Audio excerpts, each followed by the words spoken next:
I can see it now. Oh, wow, pretty flashy screen you got there. Well, The that's, Cosmic Cowboy. you must be seeing my background. I am. I'm going to have to talk about my favorite cowboy poet from the Midwest if you do that. Well, we do it. It doesn't matter what we talk about. If yeah, you can remember that we will talk about that cowboy poet and don't know it. They don't know it. He wrote a couple of books on dreams and what we encounter in our dreams, which is he's talking about lucid dreaming and how you have a different senses in your dreams. Mm-hmm. How colors aren't the same, sounds aren't the same, feelings aren't the same. It's really, really pretty good. Well, I'll tell you what, man. Send me the guy's email because that kind of topic is right where their show is at. I don't know if he's still alive. I mean, I worked on a couple of his books when I was with Quest in the mid 80s. His name is Bruce Vance, Vance. Mm-hmm. Okay, well, we'll look him up, see if he's still, if the good Lord hasn't taken him. But Von Braschler, I appreciate you coming on the Edge broadcast, man. We're going to be talking about time shifts and slipping into the past and into the future, man. That's controversial right there. Let's talk. Let's introduce yourself to the audience, Von. Who are you, and why? What are you about, and why did you write this book? Well, actually, Daniel, I'm a journalist. I mean, started out in newspaper, did a little radio. Uh-huh. I never expected to do this. I kind of evolved into magazine work, and then I started working at book publishers. And at the same time, I had an interest in all this, and I had some encounters. Very interesting things happened in my life. I would say that I had, like mentors along the way that would kind of like give me a nudge, people that would just come out of nowhere, really mysterious people too. And I don't know if they were guides or just friendly folk, but they turned my life around in so many ways. And then when I started working for book publishers, lo and behold, I started working on these kind of books. Let's call them metaphysical or esoteric. and that really made me happy. So, not interested in journalism anymore. But my approach to writing books is pretty much that of a journalist. I'm certainly not a scientist. I'm certainly not a yoga expert. I'm certainly not a shaman. Just look at me. Everybody can get certification as a shaman now, but maturity is a qualification for shamanism. Yes, but it is also an inherited situation. You go through an internship and training. It's hereditary. But anyway, let's not go there. I try to interview people. I try to absorb information and distill it for my readers in a way that makes some sense. So my books end up having exercises and pros and con lists of, does this make sense? How could it make sense? Would it work? Why wouldn't it work? I would call them, how-to hands-on books. Mm-hmm. Well, let's just get into it. And by the way, if you've ever seen how this show runs, people that are watching the show, they send in questions as we're going. So we'll be talking, but then I'll be taking their questions. We don't have third-party callers, so they'll come through me to you. But so we have that going. And also, we did put up 2 polls on our website in regards to tonight's show. One, people can take the question of whether they believe time travel exists. And then the second one, if they could go forward or backward, what time period would they like to go? And why don't we start with you on that one? Does time travel exist, Vaughn? It exists, but most people find it harder to go into the future than into the past. And I find this odd, really, because a lot of people have time traveled into the future in their dreams. And I'm talking about precognition dreams. Mm-hmm. A lot of people, and these are lucid dreams. They're not just dreams, fitful dreams of a restless sleep, where you're mulling over your worries and your concerns. Mm-hmm. I mean, these are dreams where you actually seem to leave your body and go somewhere. So I think a lot of people are surprised when their prophetic dreams actually come true, but it happens all the time. to a lot of people. So I know that we can go forward in time travel. It seems easier though for most people to self-program going back in time. So you know, I do have exercises each way. I've done workshops and asked people, you know, first of all, we're going to go back, you know, and then you were going to go forward. Most people, though, they don't really. There's no frame of reference, you know. I mean, they'll think like, well, I know that I was back there in the past, even if it was a previous life. I'm back there in the past somewhere, you know. And they're all familiar with the psychologist couch or the psychotherapy where they regress you, you know. So they have this idea they can go back, they can go back, they can go back. And there's a lot of really wonderful books about people that are regressed and they remember their past, even into earlier lives.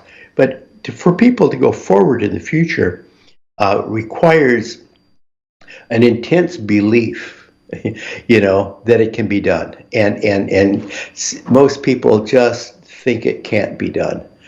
So I think that I think there again, you know, there's almost like a formula. One of my teachers gave me this formula. I'm sure your folks out there probably heard something like this.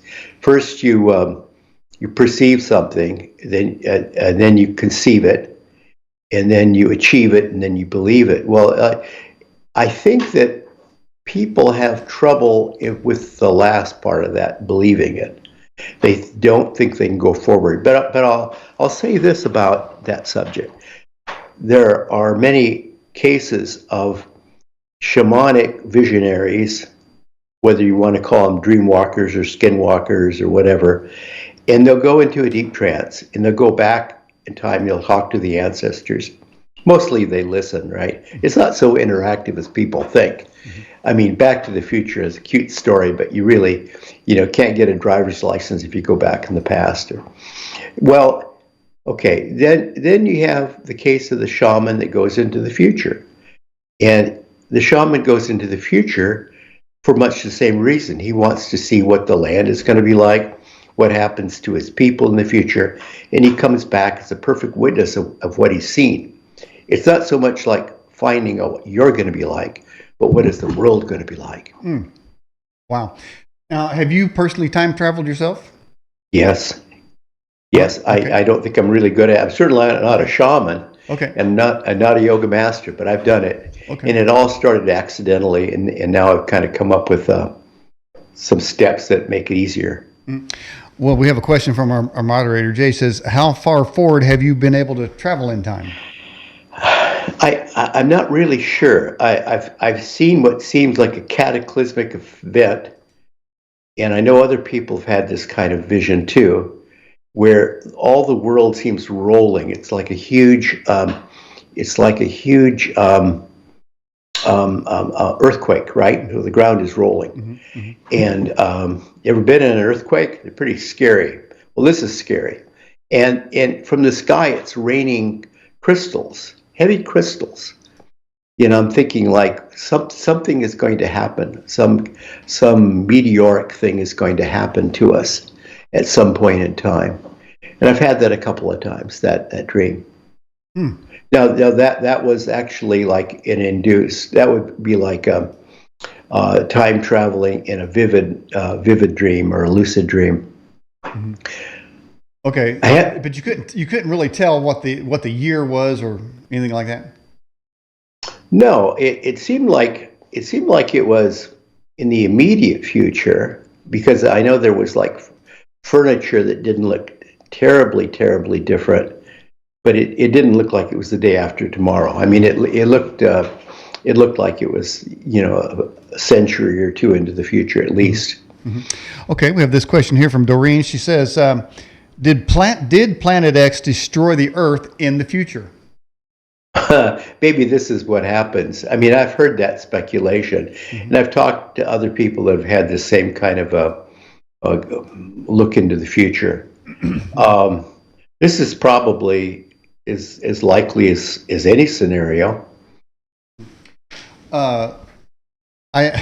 We have a liner that we have accumulated for the show, and it's basically little snippets that from guest questions that I asked. And one guest, I asked this question. I said, have you ever met yourself in the past? So here's an opportunity I can ask you. Have you ever met yourself in the past or the future? In the past, yes. I've gone into the past. And I have you met yourself? Met myself, and I wasn't exactly the same person. I could tell it was me, but it looked really, really different. This person looked different.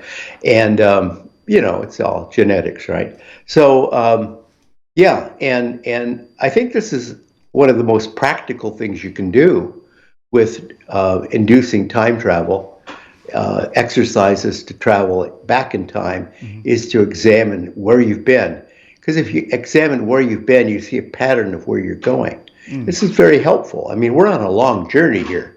In the movie The Time Machine by H.G. Wells, Yeah. Now, I don't know about all of them. I know it's been remade several times. But in the latest remake, the quirky young guy, professor genius, wife got shot and killed. And that was the impetus for him to go ahead with the time machine. And so he went back in time just before she was killed and rescued her from that situation where she got killed and took her to another place in the town. But then a horseless carriage ran her over and killed her again. So I was wondering, that's a philosophical question. Does fate mean that wherever he met her, she would be killed and there was no stopping it?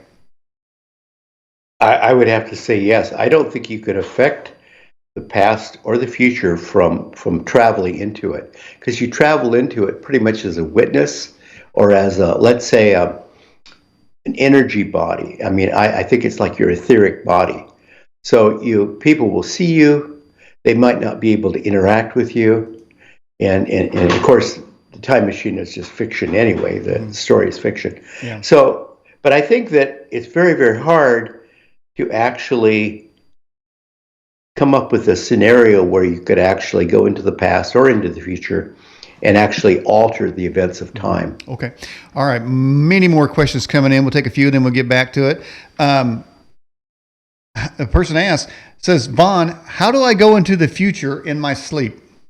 Yeah, I love that question because that's the easiest way to get people to do this. The ancients, I mean, going back thousands of years, like, the Chaldeans and the Egyptians, the Greeks, they had dream temples.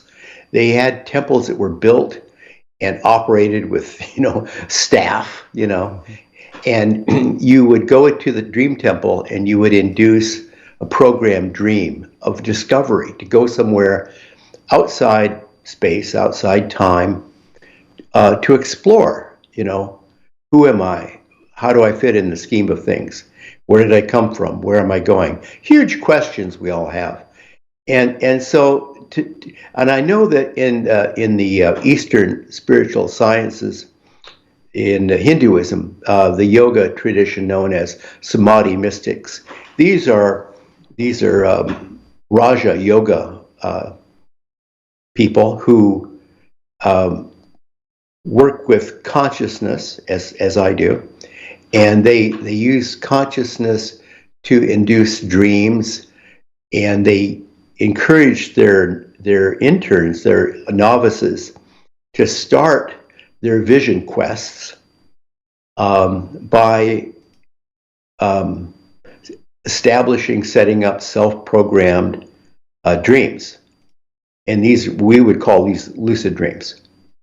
So they would actually, lie down, they put themselves in a meditative state. This is what I do in a workshop.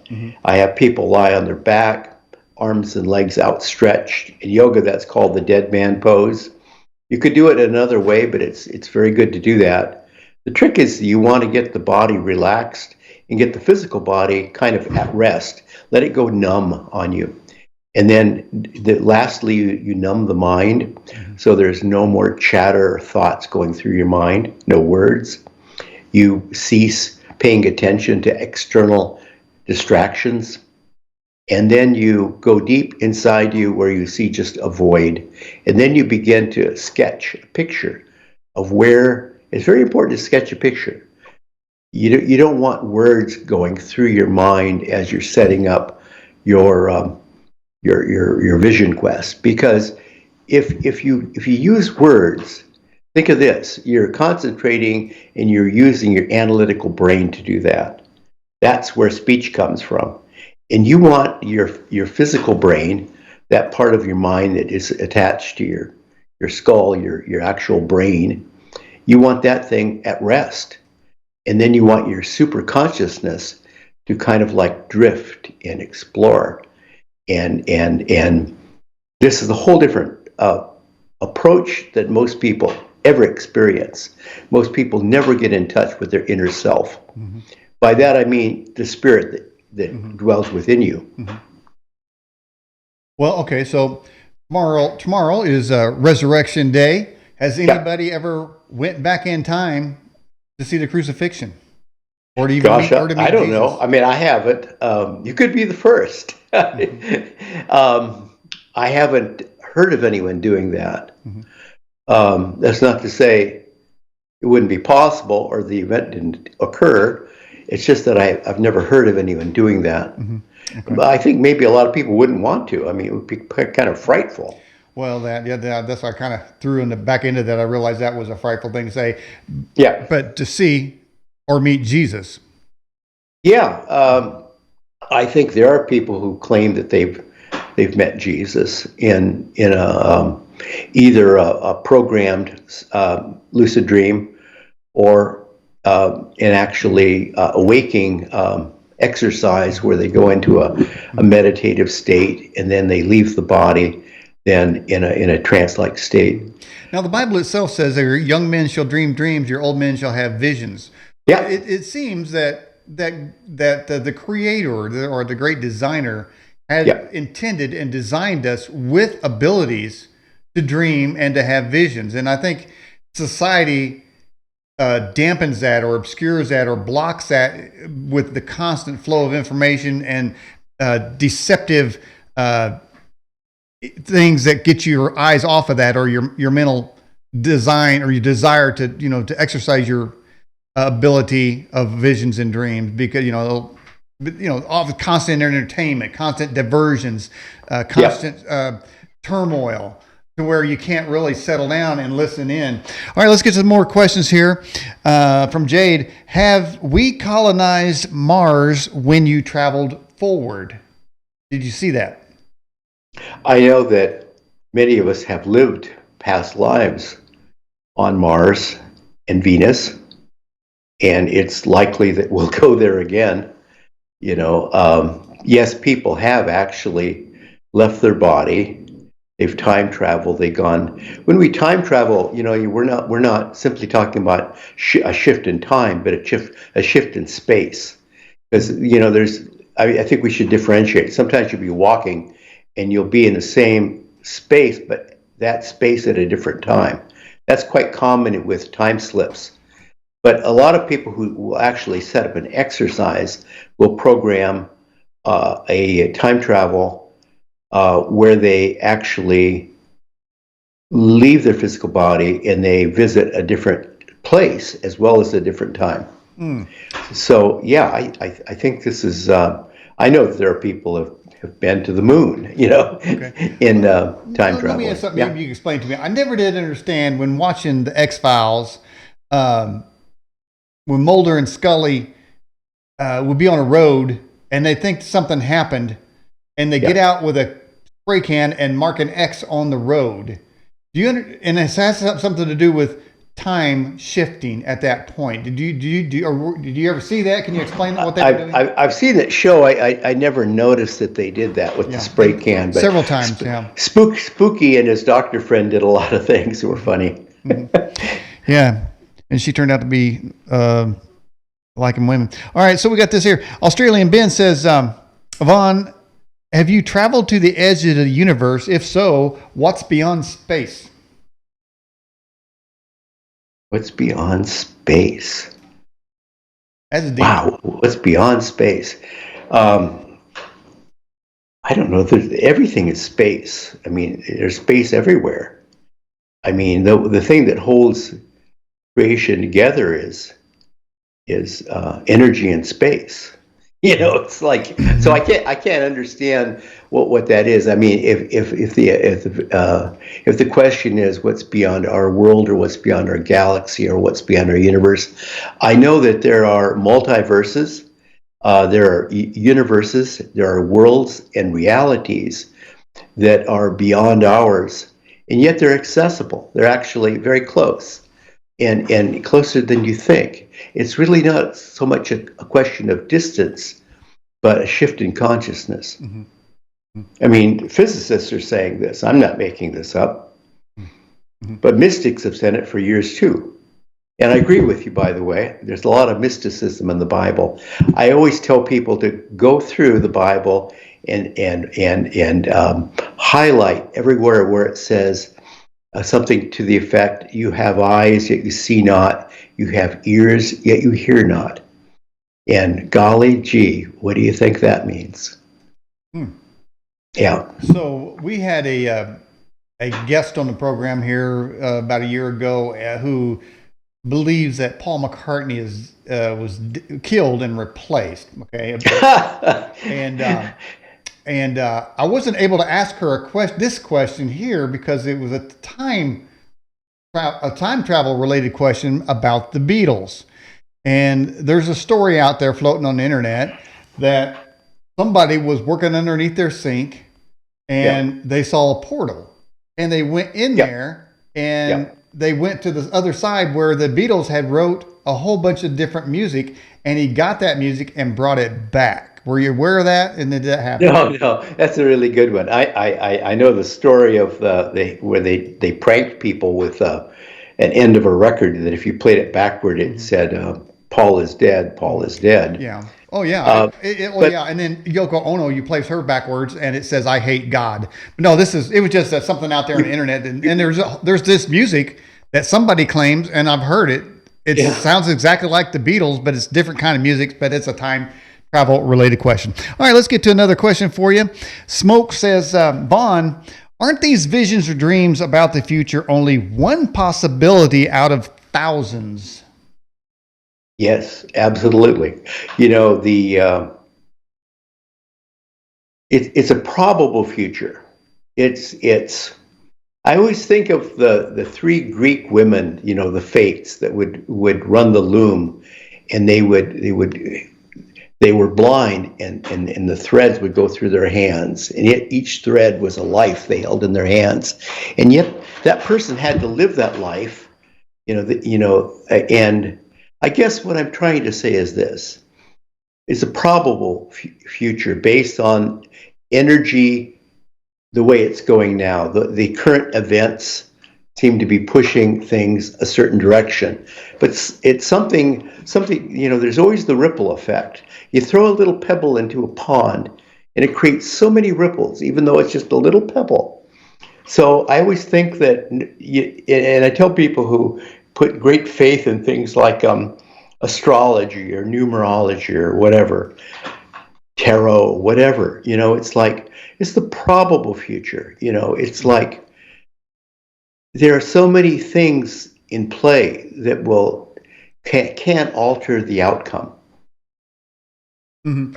I think there's a story in the Bible where God stopped time for 15 days. Somebody in the live chat tell me what that Oh scripture yeah, is there I'm talking yeah. about. I believe he That's a, stopped it for 15 days. All right, so we have this question from Tracy Yates, previous guest. Have you met anyone from the future? well, anyone from the future? I would have to say no. I mean, every time I've gone into the future, I always see the way the world looks in the future. But then I'm not really looking for meeting somebody, because I mean, I can't envision who I would see in the future. Mm-hmm. Who would I see? Would I see me in the future? Mm-hmm. It's never occurred to me. I'm sure it would be a possibility. But when you say you meet them, I mean, keep in mind that when you time travel, this is just a shift in your consciousness. Mm-hmm. And people have been doing this for millennia. But you can get good at it, and you can shift your consciousness, and you can realize um, things that other people would not find obvious by simply using their eyes and their 5 perceptive skills. But where was I going with this? Well, let me ask you another question, Vaughn. There's a lot of talk on the internet about the Mandela effect. Is the Mandela effect really not like an effect that something's changing, but that somebody has moved into a different reality or different multiverse? Yeah. For instance, the Berenstein Bears. Did we as a people or certain people move into a multiverse where it's different than the previous remembrance of the Berenstein Bears, or perhaps, I see the Mandela or perhaps right. the monocle, right. the monocle on the character on Monopoly, and everybody say he has one, now he doesn't. Is that time slipping there? Is that going into a different multiverse? Consciousness will change everything. So you have the effect of group thought. We do this all the time with songs, prayers, chants. Group thought has tremendous power, and this will cause a consciousness shift, which will actually transform things. Mm-hmm. It'll transform the world, and it'll transform reality. Mm-hmm. So yes, it is possible to see transformation through the dynamics of. But we would be aware. I mean, the whole point of that is that we seem to be aware that something different has occurred. So we must have known. We have a memory. We must have had a memory of the previous multiverse we just walked out of. That's right. That's right. So you have to think that time is not linear, and that the past, the present, and the future are amazingly happening simultaneously. It's just that we're focused on this moment in this place. If you're in another part of the country or another part of the world, you're focused on another place, and maybe you're in a different time zone. Mm-hmm. So we've all experienced this. Mm-hmm. So it's a matter of where your perception is focused. So what I'm proposing with these exercises is that you get outside of your 5 perceptions, you get outside of your physical perception, you get outside of your 3-dimensional view of the world, your linear view of reality, and you go into a state of heightened consciousness where you're actually using greater awareness. Mm-hmm. and seeing more than most people will see. Mm-hmm. Yeah, somebody did respond to my question. I believe it's our moderator says it was Joshua chapter 10 says that the sun and time stopped while the Israelites were fighting the Amorites in Canaan, and so Joshua prayed. So there was a time stoppage. Well, that's also been described as possibly an eclipse. Mm-hmm. Okay. Well, it seemed like there were days involved there.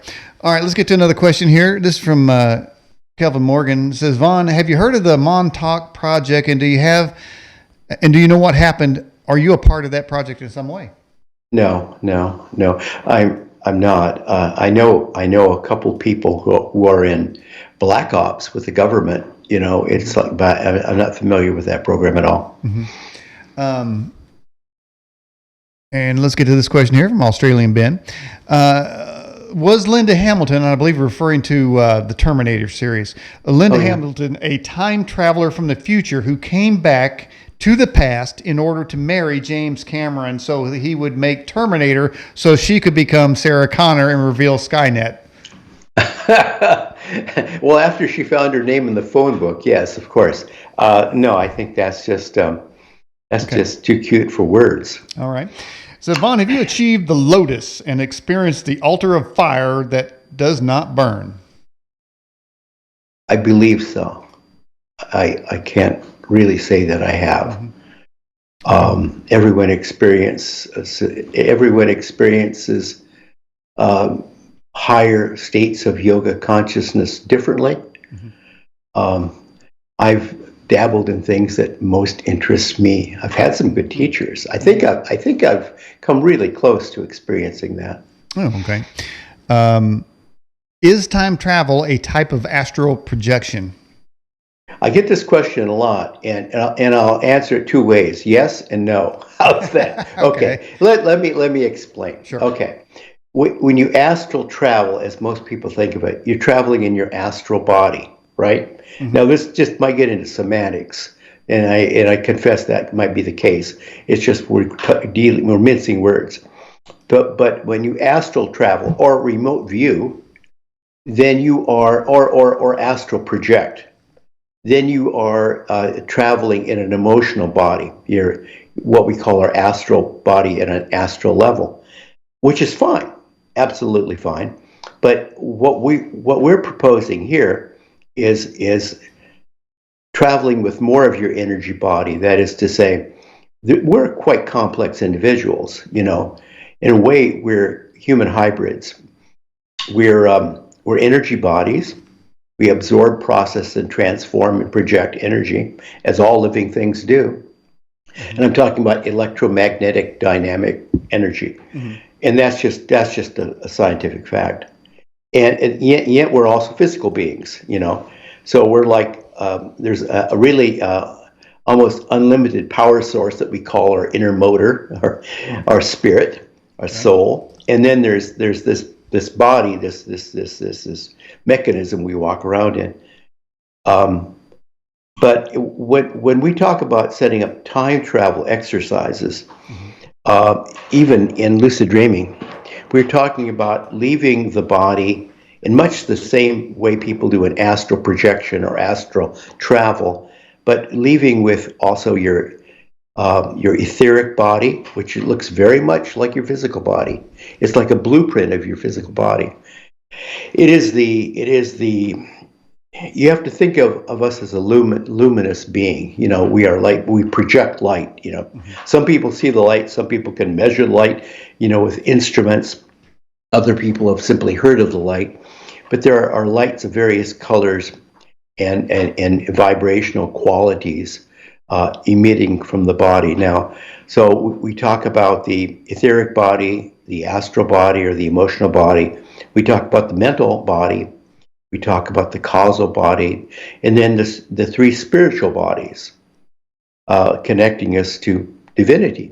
So what we talk about in most of these exercises is much like astral projection, but leaving with more of yourself, leaving behind just the physical carcass in a rested position. So it's very important in setting up these exercises, whether they're programmed dreams or they're exercises, meditation exercises, that you put yourself in a restful, safe, quiet, remote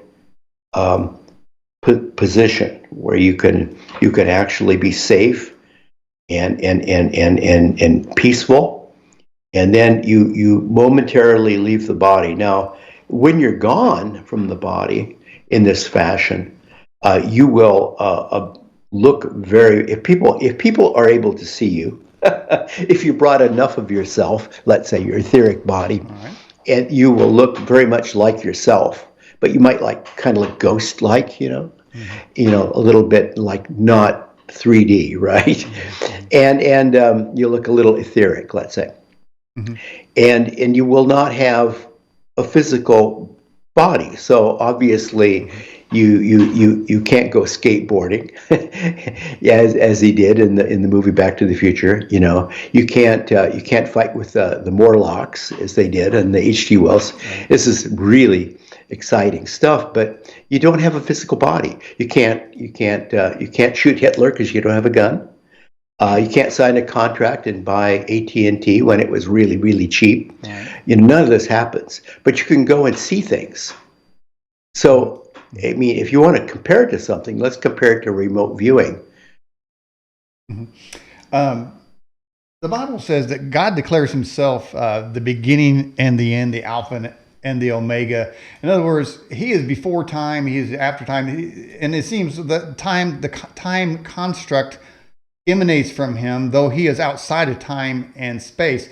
Does he give us time and space as a reference as a mortal being? That's a really good point. I would say yes.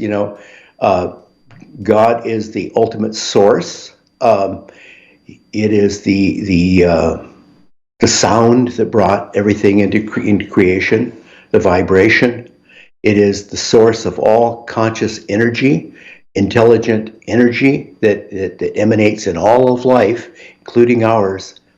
But he's given us a, a temporal understanding of time and space, which is a little confusing for people for a while, you know. But I think it's part of our growth process to see the sandbox in which we're playing. All right, there's another question here for you. Kat asked this question: has time travel affected your personal life? Yes, yes, yes. I mean, when I first started having encounters, and they were happening rapidly and close together, I actually checked myself into a hospital for 2.5 days of every test they could think of. Like it's Monty Python movie, the machine that costs $1 billion and goes ping, but they couldn't find anything wrong with me. There was nothing wrong with me. What were your I mean, symptoms? What were your symptoms? my symptoms were simply that I was shifting in and out of time. I was seeing things that for the scenes of the past, and then they would disappear, and I'd see the here and now. And this was happening. But I have to admit, I was living in a place where you talked about portals earlier. There are places where these things just happen more often for some reason. Hmm. Hmm. There's a story out there. I think it's in Georgia. I have to look it up, but it hit the internet, hit YouTube pretty big. It was about oil coming out of a Bible, and then this oil coming out of the walls, and it got out on the internet, and it got a lot of views, and then people started going there because they heard there was miracles going on with oil coming out of this Bible and out of the walls, and so they had to move their church gathering to a bigger venue, to a bigger place, and all the things stopped. All the oil manifestations stopped. Some say that the original place they were was actually built on a portal, and that the Yeah. power of that portal, or the interaction of portal with this realm, was really what was going on there. Was leaking through, yeah. All right, Yeah. let's get another question here. Geo says, Vaughn, does time travel have anything to do with the string theory or quantum mechanics? No, it has more to do with with Einstein's theory of relativity than anything. Mm-hmm. Einstein said that he said, to be honest with you, I thought of quantum mechanics 100 times more than I thought of relativity, but I still don't believe it. Mm-hmm. I mean, it's so, how would I say? Well, they tried to resolve it, with the field theory. They took the James Maxwell's dynamics of electromagnetic radiation fields, Mm-hmm. and then they've combined that with quantum theories, and it's just too. It's. Oh, I'm going to just say it. It's material reductionism. We keep reverting back to this. People are people. They want a physical explanation for everything, and there are things that have no physical explanation. Mm-hmm. Well, you got that right. There's a lot of things that have no physical Yeah. explanation. All right, next question, Smoke C. Is it true that nothing can happen or materialize without a thought putting that event into motion? Absolutely. Absolutely. Thought has focus, form, and impact. And what we're talking about consciousness. So, I mean, I think this is really important to remember the dynamics, once again, of one person who's focusing and projecting a thought can be very powerful. Most people don't really think about focusing and directing their thoughts to have impact in that way. Mm-hmm. When you begin to do that, you can change your world, for the better. People do that sometimes as a group. Like a good example would be prayer or song or chanting. And this is establishing a huge energy base and then projecting that energy forward into moving. So yes, thoughts can move mountains. Okay. In Star Trek, of course, they had the transporter. Is that Oh a yeah. possibility of something that could actually be built and I function? worked I worked for a publisher that was so convinced that he could build a machine that would enable you to travel through time. I said, just go read H.G. Wells. I mean, if you want to be entertained. Hmm. Um, I I think that in defense of Star Trek, the transporter moves you to another place, but not necessarily another time. Hmm. Yeah, yeah, I understand that. Now, of course, sometimes though you might end up materializing in a rock. So I think they need to get the bugs out of that before they start making a transport going into the future. Well, I'm with Bones. I But wait, wouldn't no, want my atoms scattered around. there was a Star Trek movie where they had to go into the future. I believe they went to warp speed something or another, Yep. and they did go into the future or in the past one to the other. They had to change something. I think they did that. Yep. Rescue Well, mission. that's right out of Einstein. Einstein's theory of relativity was that if you could travel at or exceeding the speed of light, you could travel in time. Hmm. Hmm.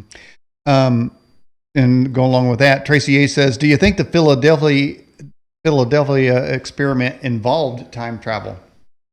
That's an urban legend. Actually, the ship never left harbor. It was tied up. The ship next to it, however, was involved in um, some kind of high level secret Navy experiment to make the ship invisible. Hmm. I mean, like a cloaking device, let's say, if you want to go back to the Klingon Empire. That probably is where the Philadelphia experiment story comes from, the ship that was tied up next to it at the dock. Okay. Um, does time travel look and sound like the time warp as portrayed in the movie Stargate? Time warps. I guess I haven't seen the movie Stargate. It has something to do with people from an ancient Egyptian civilization that comes back. It's kind of like Sitchin, talking about the gods of Egypt that come to the earth from another planet. Mm-hmm. I don't understand exactly what they were doing in Stargate. They had some kind of a device Mm-hmm. where they would go to another place, another universe, another galaxy. I mean, it's kind of supporting the multiverse theory. I didn't realize they were traveling in time, but more in place. Yeah. Okay. Put Yahweh first says, Vaughn, my son saw a pterodactyl in a time slip when he was 6 in a shopping center parking lot. What do you think about that? Wow, that's pretty amazing. Well, I mean, I wouldn't totally discount it. There are many things that we will have a glimpse of into the future or the past, including ourselves and our world and our friends, that may or not actually come to be. Um, it's very likely happened. Mhm. Um, in the movie, the Event Horizon, I'm going to hold a piece of paper up there. I don't know if you can you see this here? Can you see that? Yeah, two dots Okay, there. yeah. In the movie Event Horizon, they had to go out in space pretty quick, and the way the evil doctor explains it, well, what's the quickest way to get from point A to point B? They said was a straight line. He said no. The No, quickest way is to fold it. and Yeah. get that way. Yeah. So this is very much like, good point. I mean, this is very much like they're talking about a lot of cutting edge physics or physicists are talking about multiverses as, let me describe it this way, a folded up map and the little paper thin barrier between one universe and another universe are the folds in the map. So space, in fact, is folded, or maybe we shouldn't say space, but space-time, and in universes and realities. Maybe that's a better term. Planes of existence or realities. Realities, of course, are dependent on our ability to see more than 3 dimensions. Since we can't see more than 3 dimensions, we can't see. We look at these other places, and most of us say, like, I don't see it. I mean, I've taken an eye test, and it's like one color on that chart I don't even see. I don't have the ability to see it. So I think when you're limited by your ability to perceive only 3 dimensions, and you're limited by your 5 senses of touch and feel and hearing, then there's just so much you can or cannot see. But the folds in the universe, if you will, or in space, are all that really separates us. So the most far out there other reality or universe is maybe closer than you think. And some physicists say that it's like a membrane thin wall between us and another universe. Can it occupy the same space? Virtually the same space. In the representation of the 2 dots on the paper, when they connect, isn't that bypassing time, the time that it would really take from point A to point B? Isn't that skipping time and actually going into the future? Time doesn't actually exist. It's just it's a convenient measurement. And in terms of energy, which is where we all are, we're just momentarily manifest here in this world, and everything's kind of slowed down. But we're still, everything's energy. I'm energy, you're energy. The picture behind you is energy. But it's like, in the bigger picture, energy moves effortlessly without any sense of time. Okay, let's get to another question here then. If you surround yourself with a past timeline, like an old building with all old furniture, and you focus on that time period, will you go back? Also, will discovering a modern penny bring you back to where you were? Christopher Reeves fan. Yeah, it was a good one. I think that might be the closest example of how to time travel ever put into a movie. I'm not saying it's perfect, but he was focusing much like a yoga master would do. And he was actually focusing so much on a point of departure that he eventually was, at least in the movie, able to go back in time. But then when he lost that conscious frame of mind, he slipped back into what was his original time. All right, checking in on the poll questions that we have on our website, and everybody can still take those question polls. There's 3 of them actually, but 2 of them have to do with the program. Do you believe in time travel? Vaughn, we have absolutely at 42.86%. 50% said not possible. 7.1% says no, don't believe in time travel, but time slips do exist. And then we have this. If you could time travel, what period forward or backward would you go? We have 12.5% said they just stay in the present. 50% said they go back to Galilee. I think we talked about that here at 30 AD. And then 25% said 1966. I don't even, we had 3. I don't know what's happening in 66 if somebody wants to go back to. All right. Wow. We have a question here for you from the Bear. It says, isn't what you're talking about, astral traveling, what the Heaven's Gate cult in San Diego was doing? They were doing that as well, it seemed like. Well, weren't they hoping the mothership would take them home or something like that? And yeah. yeah. I mean, that was a little different. Astral travel is similar to this, but it's like doing everything in black and white, let's say. Mm-hmm. Hey, This hey, hey, is Bon, so much more. are we still wearing masks in the future? I don't think so, but Okay, it's certainly isn't taught us a trick, hasn't it? a lot of motivational speakers talk about visualizing what you want?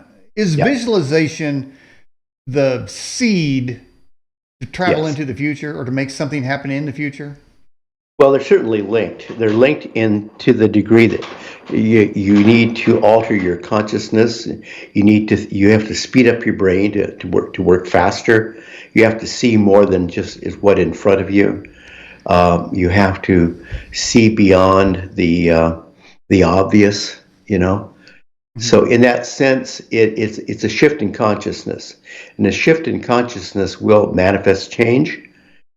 It will also allow you to experience things differently. Mm-hmm. That's all.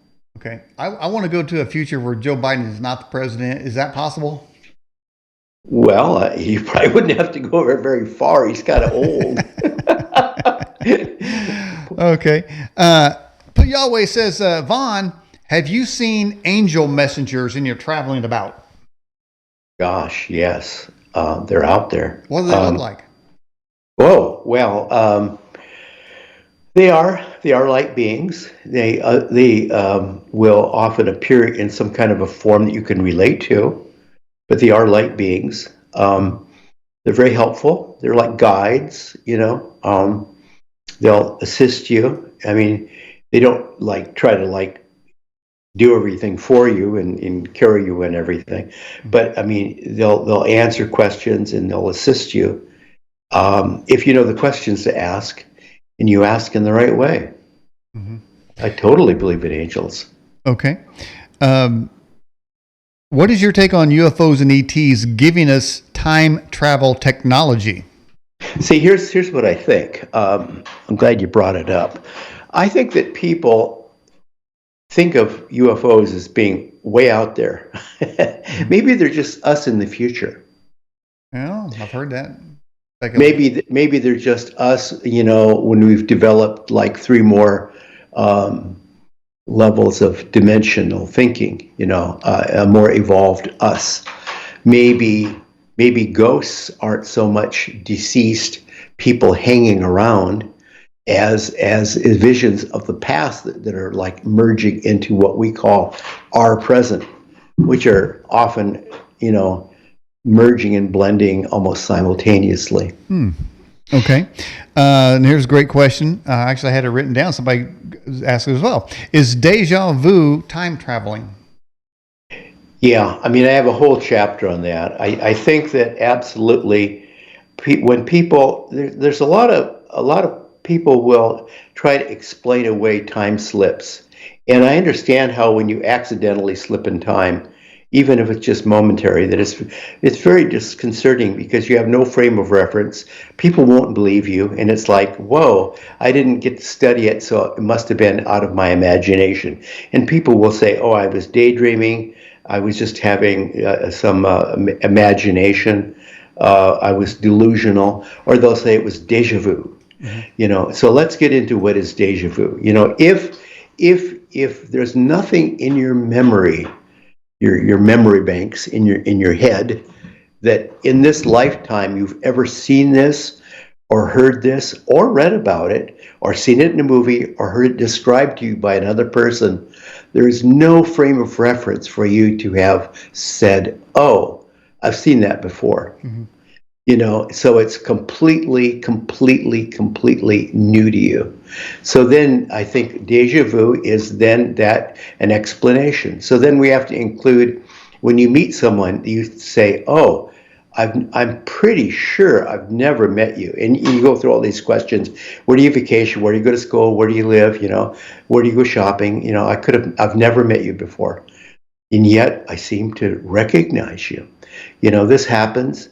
Also, you come into a room or a scene somewhere, and you'll walk into the scene, you'll say, oh my gosh, I've been here before.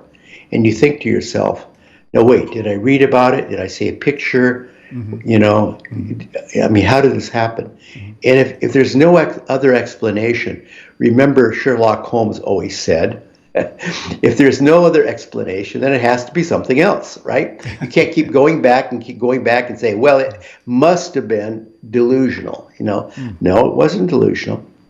I must have seen it in a movie. No, I've never seen this in a movie.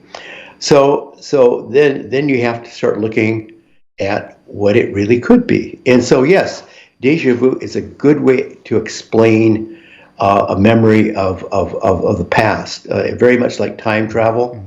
So it is Well, proof that we have been somewhere else before. well, it looks like we have a bit of that, and I saw pop up in the live chat. One of our viewers said that they had a vision as a child. They were afraid of 2020 and used to pray they would die before 2020. As a matter of fact, to avoid the horror of 2020. Now, that goes along with how would anyone know what's going to happen in 2020? You know, when there was no frame of reference, there's no movies about 2020. There was about 2012. 2020 is kind of an anomaly, but it's a nightmarish year. Changed, and the world changed. It is frightening, and the world changed, and some for the worst, and I think in some ways for the better. We've learned how to communicate with each other and get on in other ways. We've learned to live, you know, within ourselves and not so much outside ourselves.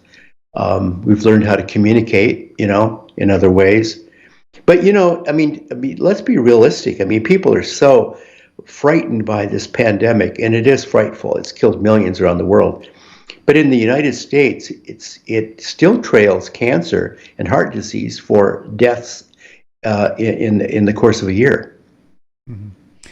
Do you think 2020 was destined? I went back in the first hour. I talked about H.G. Wells' movie, The Time Machine, how that the guy's wife died and he tried to save her and she died again. It's like he must have figured there's going to be an endless loop no matter what he did. But somebody just said in the live chat they had several things negative happen to them in 2020. So are these things, the whole 2020 nightmares, was that destined to happen? Wow, I have no idea.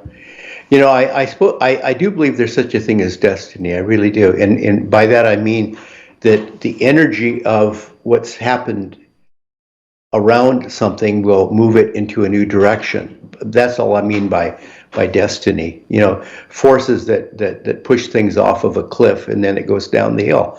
It's that simple. You know, like rain running down the driveway. Destiny. You know, how much control do we have over our lives?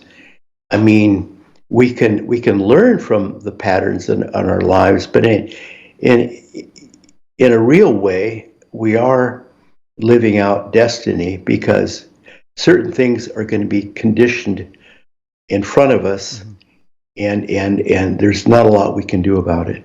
2020 was one of those things. So for instance, if a person could time travel back to when Apple just started, and you know, obviously you should have made an investment then. If somebody went back and was able to make an investment then, would the investment fail because they weren't destined to make money they weren't destined to have a big income from that kind of source? Well, so really they would go into a multiverse where Apple failed because they tried to change it. Yeah. Well, you really can't change the future by going back into the past. I mean, you could learn from it and take an example from it, and it can be instructive to you, but you really can't alter another timeline because you really can't act. I mean, you really can't go into a brokerage office and put down money and buy something. All right. Teflon Coat says, Vaughn, if you dream or experience a different dimension and you see gold coins, can you bring them back with you? No, you have no physical substance whatsoever. Mm-hmm. And since we're on this subject, you know, when we first started talking, we were talking about an old friend of mine. I don't even know if he's still out there kicking, but Bruce Vance, the Midwest cowboy poet, wrote a couple of amazing books on dreams. And he talked about lucid dreaming, which is very appropriate here to setting up time travel. In describing setting up lucid dreams, Bruce Vance in Dreamscape and Mindscape talked about how you would see things differently. You in fact do have new eyes and new ears. You're not going to see colors the same. So, if it looks like gold, it might not be gold. It's we don't have the same five sensory skills that we have as a physical being. Hi, everybody. We are talking with Vance Braschler about his book, Time Shifts. It is a collection of stories of time slippage. Vance, give us a little quick snippet of one of your favorite stories in that book. Well, I love the one of, there's so many good ones, but how about Charlotte Moberly? Okay. Charlotte Moberly was a college professor from Oxford University. She and her colleague Eleanor Jordan visited Versailles in 1901. This is well documented. The two ladies traveled the gardens and they found out it was pretty much closed. They couldn't see other people. And they were disappointed they couldn't get into the Grand Trianon Garden. That's what they wanted to see. So Charlotte Moberly and Eleanor Jordan from Oxford, they wandered into the Petit Trianon, the small garden that was favored by Marie Antoinette. And when they got there, they saw people in period costumes. I mean, from, centuries ago, the period of Marie Antoinette. They saw a lady who was painting at an easel, and there were people that were jugglers, and there was somebody dressed as a troubadour. There was somebody singing with a lute, and they didn't seem to really respond to them, as though they couldn't even see the ladies. And they wandered around and they were like dumbfounded. And then they passed across this little bridge, and then they said, "Oh my gosh, what have we stumbled into? I don't get it." And they came out of the gardens, and they went back, and it wasn't there. It was just a garden. So they were really confused by this, but they never stopped talking about it. Now, these were very credible ladies, university professors. So they wrote a book in 1911 called An Adventure. And in this, they describe what they saw. And so in England, the British Society for Psychical Research investigated their reports. They found that, in fact, Marie Antoinette was very fond of organizing these garden parties where people would dress up. That there was, in fact, a poet, a French poet, Robert Montague, who liked to organize the costume parties with her. They found that Marie Antoinette, in fact, would sit at an easel and sketch in her garden during these parties. They couldn't figure out about the bridge, but then they looked deeper, and then years after the women had this adventure, they found that there, in fact, had been a little bridge that was removed at some point, and they would have had no way to know that. And then I have stories of a pilot in Scotland, Air Force Marshal Sir Victor Goddard. And in 1935, Sir Goddard was flying over an airfield in Edinburgh. He was with the British Royal Air Force, and he was an Air Force Marshal. And the windstorms forced him over an abandoned airfield near Edinburgh in Scotland. And then he turned around and he tried to go back after the storm weakened. And on his second pass, he spotted in this abandoned airfield now, it looked totally different. There were strange new planes he'd never seen before. And there were ground crew that were dressed in blue overalls. Well, he came back and he reported what he saw, and they said, no. Years later, however, the Royal Air Force, in fact, did paint all their planes this way. They had exactly the design that he had described years earlier, and they had changed the ground crew uniforms from brown to blue. I mean, this is a well-documented. So wow. I think there are cases, I guess what I'm trying to say, of people who have had time slips. I call them time shifts, who are very credible people. A policeman stopped a thief in a Liverpool back alley, and he was chasing the thief, and the thief got away, and he ran down the alley, and right in front of the policeman's eye, he disappeared. And then the story the thief came back with was remarkable. He said that he ran down the alley, and the shops looked really, really old, and they were all from the 1960s. Mm-hmm. And he had gone there in 2006, and he saw a newspaper stand when he was in the alley, and he looked at a dateline. I mean, where the heck am I? And the dateline read 1967. Well, he was, people didn't seem to move. They were like frozen in time or something. And so he ran back in the same direction, forgetting the policeman was there. And of course, the policeman grabs him, and he takes him in, and he says, "What the heck are you doing?" And the man tells him this crazy story. Now, the policeman filed a report. And the report was printed in the Liverpool Echo, a newspaper.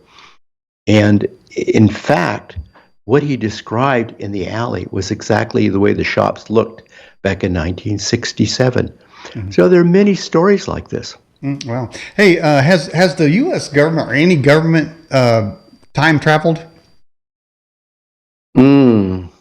I know a fellow that works for the CIA that he claims that he goes back and forth in time to look at things for them. But from what you said, it seems like what you said is, though you can travel forward and backward, you can't mess with time.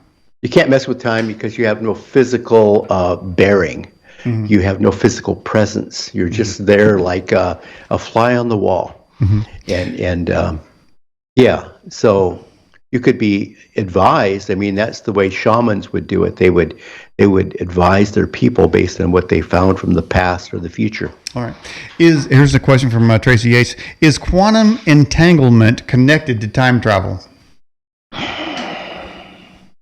I don't know. I can't answer that. Okay, that's not a problem there. And then we have this question here. Raul Sanchez says, Vaughn, is it possible that the past, present, and future can merge together at any point? I think this is what happens in time slips. It happens with a convergence of energy at a certain place. And I looked at different possibilities. There are like black holes or singularities would be a possibility. Energy vortexes. You would have then portals. There are grids, earth grids, energy grids. And then also there's light, and there's a question of whether or not people as light beings can merge with light. And I think this is then there are holes in the fabric of our reality, and you can slip through the holes. So can all the times converge? Absolutely, and they do, because the past, the present, and the future are actually. I think this is comforting to think that they're all actually occurring simultaneously. It's just a question of where. Think of it like a bus line, and the bus goes all the way through town, and it makes a big circle, right? Mm-hmm. Brings you back exactly where you started from, and you could jump on the bus at different places. And you would call it the 4th and Main bus, or you call it the 3rd and Elm bus, based on your own particular orientation as to where you plugged into the bus. And that is the way we perceive time. But you can get off at any place on that bus, or you can come back exactly where you started from. Time is circular. In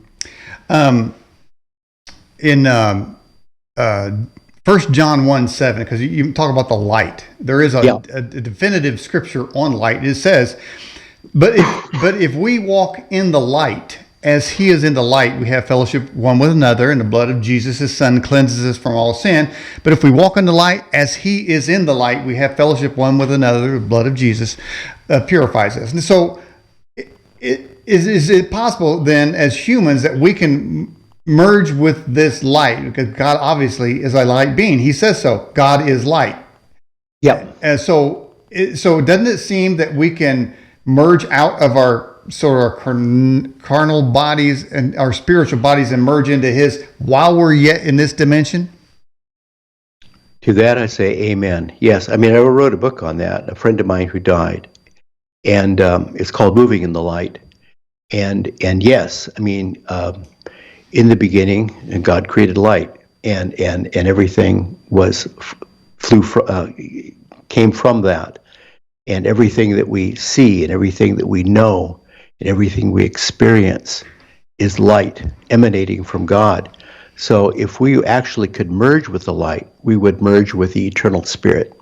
I'm just wondering if we get gradations of that, little snippets, little pockets where we actually hit that, and then maybe that's where we experience deja vu. Maybe that's where we have a lucid dream. Maybe that's where we have a vision, or maybe we actually see something that's going to happen in the future. Because I think everyone's sort of had a premonition, and I'm wondering if that premonition is because we moved to the light and we were able to see. Because God is in the future and in the past, and said in Him is light and no darkness at all. So I'm just thinking that we can actually perhaps have been enabled to move into that light, and maybe for the benefit of ourselves, and hopefully maybe for the benefit of others as well. Absolutely, God is light. All creation is light. We are light. To merge with the light brings us all together, which is the ultimate goal. So when we have these moments where we experience, let's call it growth, spiritual growth, or someone might call it spiritual evolution, or I've called it raised consciousness. It's all a way of saying that you've come closer to the light. And when you come closer to the light, you can see better, can't you? Absolutely. All right. Very, very, very well said. Smoke says, Vaughn, what does it mean if you have a continuation of a previous dreams, like a series of dreams connected? Beautiful question. Yes, keep working on it. It's good. See, this is called dream work, and you want to go back to your dreams and continue to explore them, because in exploring them, you learn, you grow, you evolve, and it's a good thing. Life is all about discovery and growth, right? I mean, this is why we're here. We want to spiritually all grow. Mm-hmm. I think it's very good to continue with your dreams. And so for that reason, I say, when you come out of something like that, you want to quietly reflect on it. And then you want to get up and actually write down what you remember. Mm-hmm. And then you want to actually think of that place and time and that situation again so you can return. Mm-hmm. Yeah, and I think that people have described the Shroud of Turin as what made that three-dimensional image was light. Yeah. Being impregnated into the fabric itself and created a three-dimensional. So it sounds like Jesus was under that, and his light being exploded, and as I guess it went through it and impressed that 3D image. It's really profound, isn't it? Because, I mean, they've examined it too. Photographers have examined it, and the shroud, they say, is like a perfect negative. It's like you think of a film print as a positive, that is a negative. So it's an explosion of light. Mm-hmm. Interesting. All right. One of our viewers said that they used to get deja vu at age 11 driving by a certain house, which by coincidence they now own at age 57. Yeah. I've had something like that too. Thinking of a place where I'm going to live, and then I actually live there. I've never ever seen it before. Yes, I mean, here's the best way I can explain that. Our connection to the light, the light within us, actually knows where it's been, and it knows where it's going, and it knows so much more than this little pocket calculator we call our brain. Yeah. Now I have a converse happening. When I was a brash young cowboy, there was an auto place that I drove past, and I said to myself, it was a dump, and cars up on blocks, and I said to myself, I will never, ever work at a place like that. 30 days later, I was working at that exact place. Yeah, yeah, What's exactly. that? What was that, Vaughn? That was a massive time slip, man. That was time Well, error. let me tell you how I got into yoga. It's kind of a similar story. You might find it interesting, and similar to yours in a way. I was working in Oregon. I was working for a company that would set up like specialty books with New York publishers, and sometimes I would travel on the plane from Portland to New York. And then that the flight I took almost always stopped to pick up additional passengers in Minneapolis. On one of my trips, a flight attendant walked up to me and said, "I'm going to move you to a more appropriate seat." I said, "Excuse me?" I'm thinking like, what did I do wrong? Mhm. She moved me to a back seat. And then she came back and she said, "I've reviewed your meal option." This is a while ago when we had meals. And she said, "I'm going to put you down for the fruit platter. You need to change your diet immediately." I said, "Okay, thank you." It's like, I hope I'm not in a lot of trouble. Then she comes back later. She says, "Do you mind if I sit with you? I need to speak with you." I said, "Oh, no, here it is." She said, "When you get to Minneapolis, I want you to call me to start your training." She said, "I'm a yoga instructor." She gave me a card. And on the card, it said her name, Carol, and her last name, which I won't repeat. And because she's a very mysterious lady. And it had flight instructor, I mean, a flight attendant. And then the name of the airline. Then I said, She said, "No, turn it over." And it said, Colleen, same last name, for a different first name. It said yoga instructor and her phone number. Mhm.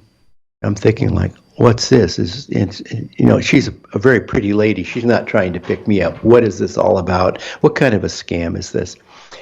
I said, "Well, thank you very much, but I have to explain to you that I'm just passing through and I don't actually get off the plane in Minneapolis. I have no plans to move to Minneapolis. I've never been in Minneapolis and don't expect to." She said, "Okay, but when you get here, call me." I come back from that trip, and in about 2 weeks, the owner of our company flies in from another state and said, we're moving the company. We're moving it to Minneapolis, Minnesota." And I practically Oh. fall out of my chair. He said, "I know this is the big surprise, but my partner and I talked about it just this weekend. We thought this is the thing to do. There's a consultant now out there that'll really put us into a good position, and we need his help. And he can't travel. So anyone who wants to stay with the company moves immediately. The rest of you will be laid off shortly." So I move.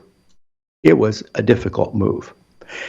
But I get out there and I'm thinking like, now isn't that a coincidence? So I look at my wallet and wouldn't you know it, I kept her card and I called her up and I said, "Is this Carol? I mean, Colleen?" And she said, "Hi, Vaughn." I said, "Yes. Do you remember me?" She said, "Good, you're here now." She said, "When do you start your yoga instruction?" I said, "Well, just a minute. Are these like individual or group lessons?" And she says, You decide." And I said, "Are they going to be on a night or the day or the weekend?" She said, "You decide." And then I said, "Will they cost a lot of money? Are they free?" Or she said, "It's up to you." She said, "I'm here to help you." So she gave me a lot of instruction. And she taught me an advanced level of yoga that I've tried to explain here today. Is called Raja Yoga. It's not stretching exercises. Mhm. It's way, way more than that.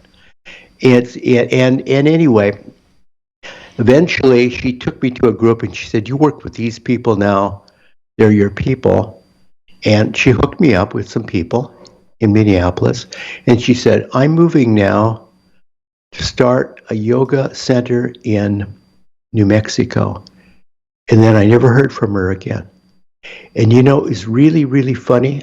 I never heard of her going to the airport ever. So I'm thinking like, whoa, how did she know the future? I think she was a time traveler. I don't Wow. know. I don't know. Well, yeah, I would be thinking that as well. Um, is it possible that we are living multiple lifetimes at the same time? Yes, I strongly believe that. I know it's controversial. I know that it's very hard to prove, except that eventually a lot of people will run into their other self and they say, "Oh my gosh," you know. By what I say, a lot of people, someone that looks like you, talks like you, thinks like you, but lives in a different place, you know, and we call them probable others or other probable realities, other realities. I think that I'm conscious of another life that I'm living. I mean, I have no way of validating that, so I won't elaborate on it. It's just a feeling that sometimes I'm somewhere else living a different life. Is is the CERN Hadron Collider? Are they trying to jump through space and time? Yeah, that's what they're trying, but it will not work. It will fail. It will absolutely fail. This will not work. Why? Because technology can't do it? $1 billion scientific boondoggle. No doubt about that. Yeah. How do they even know a little particle's flying around there at the speed of light? How do they catch that thing? Ain't nobody know how they do that. And it could be very dangerous. You know, if you want to create the Big Bang, you want to blow up the world. I mean, it's like, come on, stop messing with this. Isn't there bounds and constraints that we are under that cannot be broken? Boy, I'd like to think so. I'd like to think there's a security net somewhere. But there is, of course. I mean, the fact is that no energy can ever be destroyed. Right. You and I will die physically, but we will go on. Sort of like the Van Allen radiation belt, which guarantees humans can't pass through it, therefore we didn't go to the moon, like that. Yeah, I mean, I think, if we totally obliterate this planet, we'll all regroup somewhere else. I slid that one through. I guess I'm... It will have another radio show. Wow. Okay. So biblically, they said that at a certain point, people were able to live hundreds of years. Now, was it hundreds of years or time? Was it shorter? Therefore, the human body experience was longer. Well, there's different ways of looking at that. I mean, I have no idea. I mean, it seems to me, as someone who has worked in communication, it could be like a semantic thing that they've lived hundreds of years, in a way of saying they've lived a really long life, but not literally hundreds of years. Then again, they could have lived hundreds of years. I mean, they had maybe less disease. It's hard to say. But we get hung up on things like duration. Rest assured, nothing ever ends. It's only transformed. So many people have said on this program that they keep seeing on their clock like 11:11. I remember somebody said they woke up for years every night at 3 a.m. on every single, who knows why. Is time being created or stopped, or their existence, is that a marker for them? I think it is. I think it is like a marker. There's a power in certain numbers. I've tried to figure this out, but I just lack the intellect, I guess. Pythagoras had a whole way of looking at the power of numbers, and they all had different significance. 1111 is a significant number. 3 is a significant number. In the movie The Island, a science fiction movie about clones, in the movie, certain people get out of their constraints, and they get to go to this beautiful island.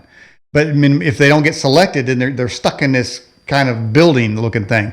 So one of those guys said, "Wait a minute, I got to figure it out." So he had this big old long sheet of paper of people's names and numbers, and he thought he was able to predict who was going to the island next, but it failed.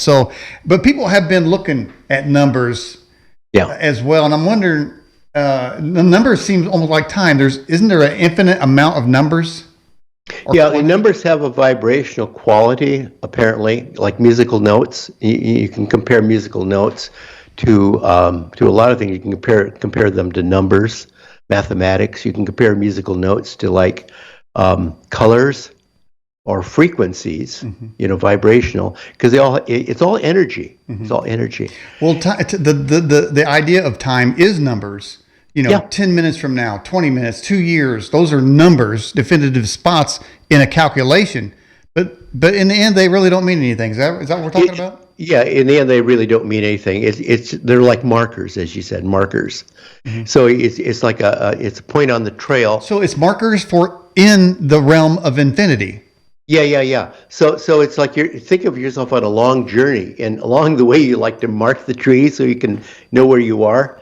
And I always say, like, life is a long journey and it never ends, and it'll go on and on and on forever. And it's like when anybody goes on a trip, they need to pack certain things. They need to prepare. You can't just wander through life. And so we need markers. We need mileposts. It's helpful. Well, Von Braschler, we're coming to the end of the program here. We're talking about your book, Time Shifts, Experiences Slipping in the Past and the Future. How can people get the book? It is available on Amazon.com or Barnes & Noble and some bookstores if they're open. Please, bookstores open. We need you. But yes, it is also distributed by Inner Traditions? Somebody, a New York publisher. You can find it pretty easily. Okay. All right. Well, Von, we're at the end of the broadcast. Any final thoughts you'd like to conclude with? Time is endless. And it's really not you can't measure your life in coffee spoons. Think of that, the poem. You can't measure your life in coffee spoons. You have to explore. Life is about exploring. And I always encourage people to have a good life, explore, discover, and sign on for the big journey. Okay. Well, Von, I appreciate you coming on the Edge broadcast. Can we have you on again sometime? That sounds like a good plan. Thank you. Well, thanks for coming on the program, Von. Thank you.